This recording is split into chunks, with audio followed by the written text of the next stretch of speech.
Kiddushin 68b. From where do we derive that her offspring is like her? The Gemara answers, and as the verse states, with regard to a Hebrew slave who marries a Canaanite maidservant, the wife and her children shall be her masters. Exodus 21:4. This indicates that the offspring of a Canaanite maidservant and a Hebrew slave are slaves, as she is. The Gemara asks, from where do we derive that betrothal with a Gentile woman is ineffective? The verse states, neither shall you make marriages with them, Deuteronomy 7:3, which teaches that marrying a Gentile woman is halakhically meaningless. The Gemara asks, we have found that betrothal is ineffective with her. From where do we derive that her offspring is like her? Rabbi Yochanan says, in the name of Rabbi Shimon bar Yochai, as the verse states with regard to the same issue, your daughter you shall not give to his son, for he will turn away your son from following me.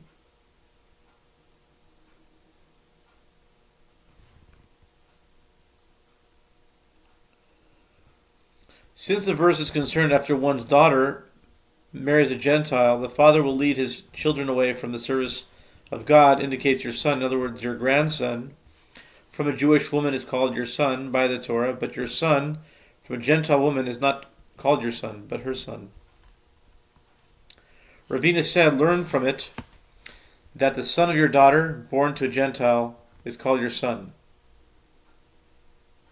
In all regards, the Gemara asks, shall we say that Ravina holds that with regard to a Gentile or Canaanite slave who engaged in sexual intercourse with a Jewish woman, the offspring is a mamzer? One can infer from the fact that the offspring of this union is called your son that he is a Jew, and therefore the principle stated in the Mishnah should apply. If a woman cannot join in betrothal with someone, their child is a mamzer. The Gemara rejects this suggestion. Although he is not fit for offspring, he is also not a mamzer. Rather, he is merely called disqualified. Pasul. Since betrothal is inapplicable to a Gentile is not included in the category of someone with whom a Jewish woman cannot personally join in betrothal, as no Jewish woman can be betrothed to him. Nevertheless, as her child's birth is the result of a transgression, he is considered disqualified. The Gemara asks a question with regard to Rabbi Yochanan's statement. That verse, neither shall you make marriages with them, Deuteronomy 7:3, is written with regard to the 7 nations of Canaan. From where do we derive that betrothal does not take effect with other nations? The Gemara answers that the verse states as a reason for prohibiting intermarriages, for he will turn away your son from following me, which serves to include all those who might turn a child away, no matter from which nation. The Gemara asks, this works out well according to the opinion of Rabbi Shimon, who expounds the reason for the mitzvot of the verse and rules accordingly. Since the reason is that the Gentile might turn away the son's heart, there should be no distinction between the Canaanite nations and other Gentiles. But according to the opinion of the rabbis, who do not expound the reason for the mitzvot of the verse and rule accordingly, since the verse mentions only Canaanite nations, what is the reason, the source for the prohibition with regard to the other nations? The Gemara answers, the verse states with regard to a beautiful captive woman, and after that you may go into her and be her husband, and she shall be your wife, Deuteronomy 21:13.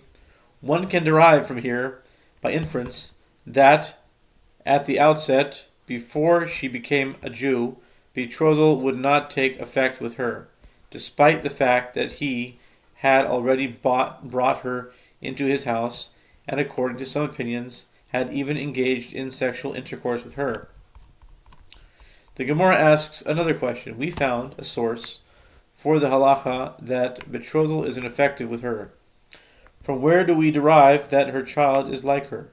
The Gemara answers, the verse states, if a man has 2 wives, one beloved and the one hated, and they have borne him children, Deuteronomy 21:15, from which it is derived anywhere that we read, if he has, in other words, that a woman can be betrothed, we also read, and they have borne him, meaning that their children follow his lineage, and anywhere that we do not read, if he has, we likewise do not read, and they have borne him, as the offspring inherit their mother's status. The Gemara asks, if so, one should learn from here, with regard to a Canaanite maidservant, too, that her child is like her, which means that the earlier proof from the verse, the wife and her children, Exodus 21:4, is not necessary. The Gemara answers, yes, it is indeed so.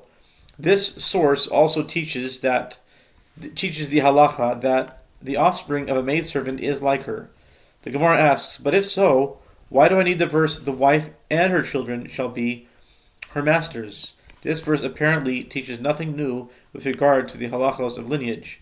The Gemara answers, it is required for that which is taught in a brisa.